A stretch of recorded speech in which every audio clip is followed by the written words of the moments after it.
सुप्रभात प्यारे बच्चों।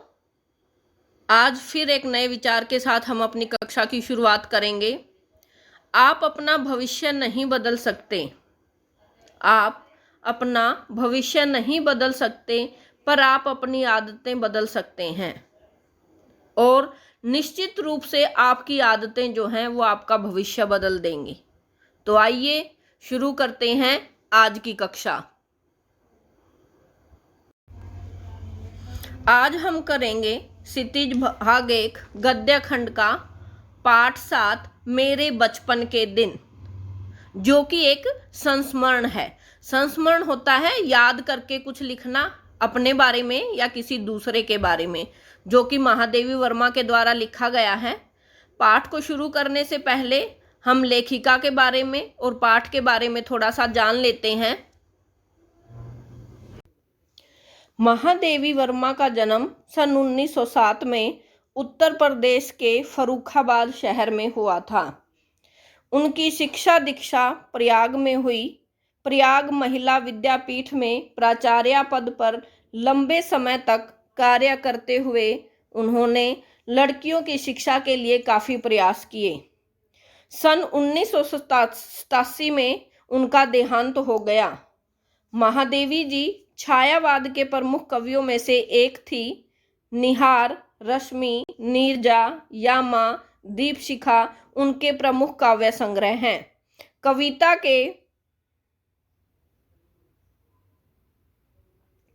साथ साथ उन्होंने सशक्त गद्य रचनाएं भी की हैं, जिनमें रेखाचित्र तथा संस्मरण प्रमुख हैं। अतीत के चलचित्र, स्मृति की रेखाएं, पथ के साथी, श्रृंखला की कड़ियां उनकी महत्वपूर्ण गद्य रचनाएं हैं। महादेवी वर्मा को साहित्य अकादमी एवं ज्ञानपीठ पुरस्कार से सम्मानित किया गया। भारत सरकार ने उन्हें पद्म भूषण से अलंकृत किया। महादेवी वर्मा की साहित्य साधना के पीछे एक ओर आज़ादी के आंदोलन की प्रेरणा है, तो दूसरी ओर भारतीय समाज में स्त्री जीवन की वास्तविक स्थिति का बोध भी है। हिंदी गद्य साहित्य में संस्मरण एवं रेखा चित्र को बुलंदियों तक पहुंचाने का श्रेय महादेवी जी को है। उनके संस्मरणों और रेखा चित्रों में शोषित, पीड़ित लोगों के प्रति ही नहीं, बल्कि पशु पक्षियों के लिए भी आत्मीयता एवं अक्षय करुणा प्रकट हुई है। उनकी भाषा शैली सरल एवं स्पष्ट है तथा शब्द चयन प्रभावपूर्ण एवं चित्रात्मक है। मेरे बचपन के दिन में महादेवी जी ने अपने बचपन के उन दिनों को स्मृति के सहारे लिखा है। स्मृति यानी याद के सहारे लिखा है, जब वे विद्यालय में पढ़ रही थीं। इस अंश में लड़कियों के प्रति सामाजिक रवैये, विद्यालय की सहपाठिनों यानी उनकी सहेलियां, छात्रावास के जीवन और स्वतंत्रता आंदोलन के प्रसंगों का बहुत ही सजीव वर्णन किया है। मेरे बचपन के दिन। बचपन की स्मृतियों में एक विचित्र सा आकर्षण होता है। स्मृतियां यानी यादें। कभी कभी लगता है जैसे सपने में सब देखा होगा। परिस्थितियां बहुत बदल जाती हैं। अपने परिवार में मैं यानी यहाँ पर लेखिका के लिए प्रयोग किया गया है। अपने परिवार में मैं कई पीढ़ियों के बाद उत्पन्न हुई, यानी लेखिका के परिवार में कई पीढ़ियों से कोई भी लड़की पैदा नहीं हुई थी। मेरे परिवार में प्राय 200 वर्षों तक कोई लड़की थी ही नहीं। सुना है उसके पहले लड़कियों को पैदा होते ही परम धाम भेज देते थे। परम धाम यानी लड़कियों को पैदा होते ही मार दिया जाता था। फिर मेरे बाबा ने बहुत दुर्गा पूजा की। हमारी कुल देवी दुर्गा थी। मैं उत्पन्न हुई तो मेरी बड़ी खातिर हुई। खातिर होना यानी बहुत सेवा भाव किया गया, और मुझे वह सब नहीं सहना पड़ा जो अन्य लड़कियों को सहना पड़ता है। यानी लेखिका के साथ ऐसा कुछ भी व्यवहार नहीं किया गया। उसके पैदा होने पर खुशियां मनाई गई, उसकी बड़े अच्छे से देखभाल की गई। परिवार में बाबा फारसी और उर्दू जानते थे। पिता ने अंग्रेजी पढ़ी थी, हिंदी का कोई वातावरण नहीं था। यानी लेखिका के घर में कोई भी हिंदी नहीं बोलता था। उसके जो दादाजी थे वो उर्दू और फारसी जानते थे, उनके पिताजी ने अंग्रेजी पढ़ी थी।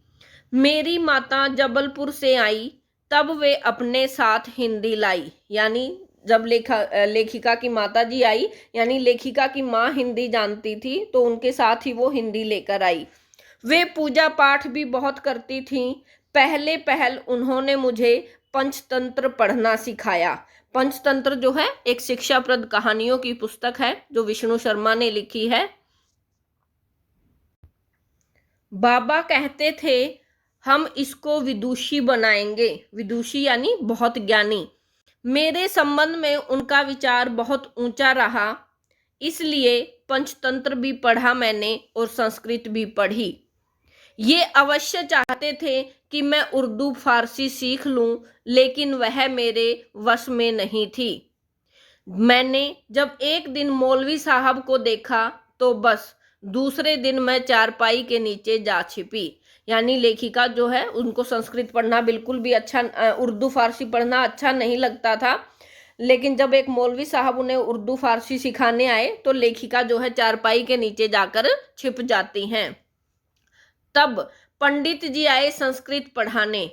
माँ थोड़ी संस्कृत जानती थी। गीता में उन्हें विशेष रुचि थी। यानी गीता जो हमारा धार्मिक ग्रंथ है, उनकी माँ उसमें भी बहुत विशेष रुचि रखती थी और उसे पढ़ती थी।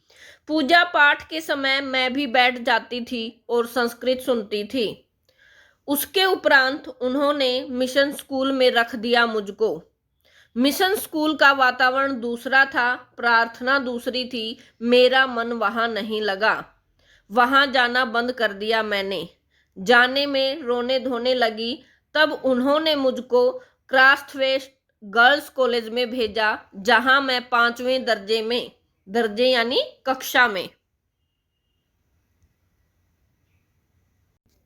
5वीं कक्षा में भर्ती हुई। यहाँ का वातावरण बहुत अच्छा था। उस समय हिंदू लड़कियां भी थी, ईसाई लड़कियां भी थीं। हम लोगों का एक ही मेस था। मेस था यानी खाना बनाने का स्थान। उस समय मेस में प्याज तक नहीं बनता था। वहां छात्रावास के एक कमरे में हम 4 छात्राएं रहती थीं। उनमें पहली ही साथिन सुभद्रा कुमारी मिली। साथिन यानी सहेली। और सुभद्रा कुमारी चौहान जो है वो भी एक लेखिका है, बहुत ही उच्च कोटि की।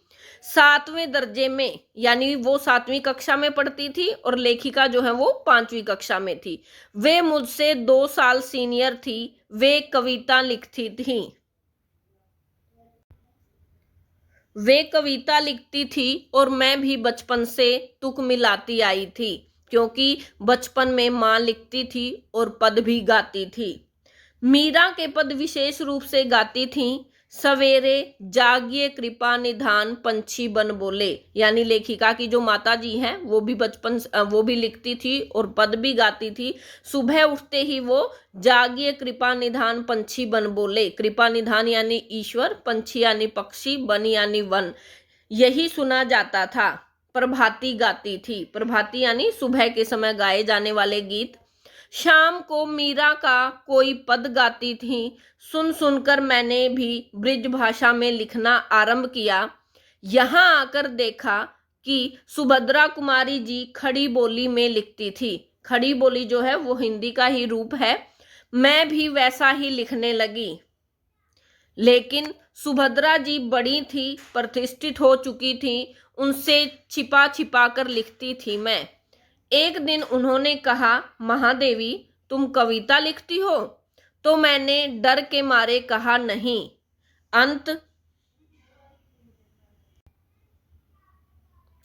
अंत में उन्होंने मेरी डेस्क की किताबों की तलाशी ली और बहुत सा निकल पड़ा उसमें से। यानी लेखिका ने जो कुछ भी लिखा था तो सुभद्रा कुमारी चौहान ने एक दिन उनकी तलाशी ली और उनकी किताबों में से बहुत सारा लिखा हुआ निकला। तब जैसे किसी अपराधी को पकड़ते हैं, ऐसे उन्होंने एक हाथ में कागज लिए और एक हाथ से मुझको पकड़ा और पूरे हॉस्टल में दिखा आई कि ये कविता लिखती है। फिर हम दोनों की मित्रता हो गई। क्राफ्टवेस्ट में एक पेड़ की डाल नीची थी, उस डाल पर हम लोग बैठ जाते थे और जब लड़कियां खेलती थी तब हम लोग तुक मिलाते थे, यानी लेखिका और उनकी सहेली दोनों बैठकर कविताएं लिखती थी और गाती थी। उस समय एक पत्रिका निकलती थी, स्त्री दर्पण, उसी में भेज देते थे, यानी लेखिका और उनकी सहेली सुभद्रा कुमारी चौहान जो भी लिखती थी वो सभी पत्रिका में छपने के लिए भेज देती थी। अपनी तुकबंदी छप भी जाती थी। फिर यहाँ कवि सम्मेलन होने लगे तो हम लोग उनमें भी जाने लगे। हिंदी का उस समय प्रचार प्रसार था। मैं सन 1917 में यहाँ आई थी। उसके उपरांत गांधी जी का सत्याग्रह आरंभ हो गया, यानी गांधी जी ने सत्याग्रह का जो आंदोलन चलाया था वो शुरू हो चुका था और आनंद भवन स्वतंत्रता के संघर्ष का केंद्र हो गया। जहां तहां हिंदी का भी प्रचार प्रसार चलता था, कवि सम्मेलन होते थे, तो क्राफ्टवेट से मैडम हमको साथ लेकर जाती थी। हम कविता सुनाते थे। कभी हरिओद जी अध्यक्ष होते थे, कभी श्रीधर पाठक जी, कभी रत्नाकर जी होते थे, ये सभी उन महान लेखकों के नाम हैं। कभी कोई होता था। कब हमारा नाम पुकारा जाए बेचैनी से सुनते रहते थे।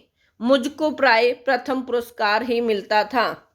100 से कम पदक नहीं मिले होंगे उसमें मुझे, यानी लेखिका ने जो है लेखन कार्य में बहुत सारे पुरस्कार जीते। उन्होंने कहा कि उनकी जो स्कूल की मैडम थी, क्राफ्टवेट स्कूल की मैम, वो उन्हें साथ लेकर जाती थी और लेखिका ने उनमें जो है बहुत सारे पुरस्कार भी जीते थे कि 100 से कम भी पदक नहीं होंगे, कि 100 से भी ज्यादा पदक उन्होंने जीते थे।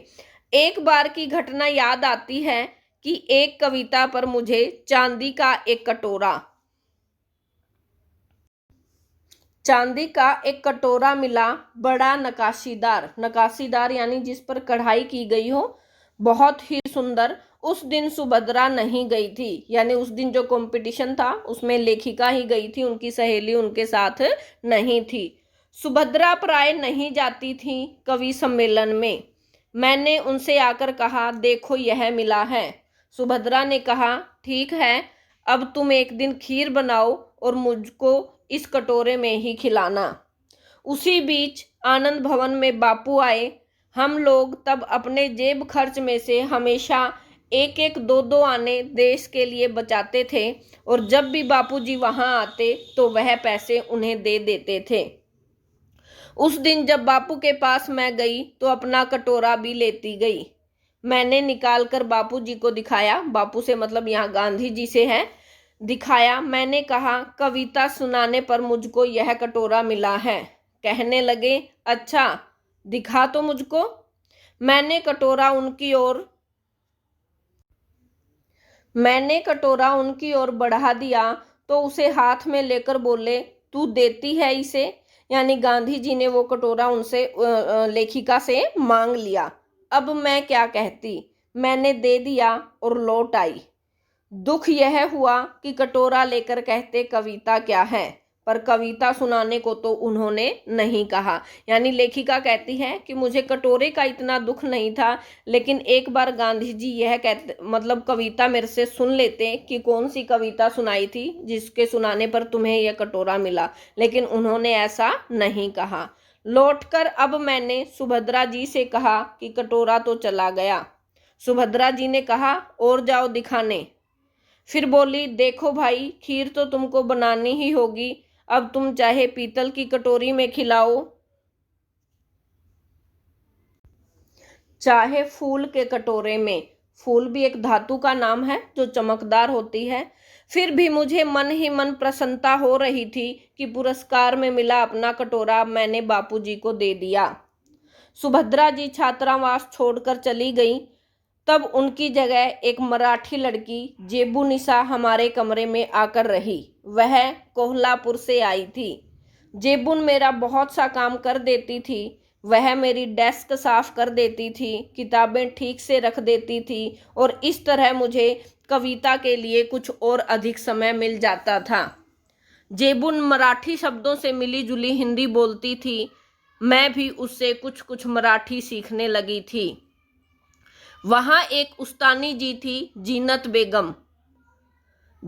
जेबुन जब इकड़े तिकड़े या लोकर लोकर जैसे मराठी शब्दों को मिलाकर कुछ कहती तो उस्तानी जी से टोके बिना न रहा जाता था। वाह, देसी कौवा मराठी बोली। जेबुन कहती थी, नहीं उस्तानी जी, यह मराठी कौवा मराठी बोलता है। जेबुन मराठी महिलाओं की तरह किनारीदार साड़ी और वैसा ही ब्लाउज पहनती थी। कहती थी, हम मराठी हूं तो मराठी बोलेंगे।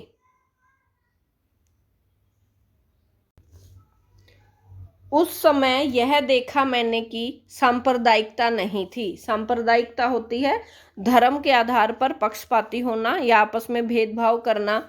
जो अवध की लड़कियां थी वे आपस में अवधी बोलती थी। अवधि यानी अवध प्रांत की भाषा। बुंदेलखंड की आती थी, वे बुंदेली में बोलती थी। कोई अंतर नहीं आता था और हम पढ़ते हिंदी थे। उर्दू भी हमको पढ़ाई जाती थी, परंतु आपस में हम अपनी भाषा में ही बोलती थी। यह बहुत बड़ी बात थी। यानी धर्म को लेकर या भाषा को लेकर हमारे बीच कोई भी विवाद नहीं था। हम सारी भाषाएं पढ़ते थे और अपनी अपनी मातृभाषा में ही आपस में बातें करते थे। हम एक ही मैस में खाते थे, यानी खाने की जगह भी हमारी एक ही थी। एक प्रार्थना में खड़े होते थे, कोई विवाद नहीं होता था।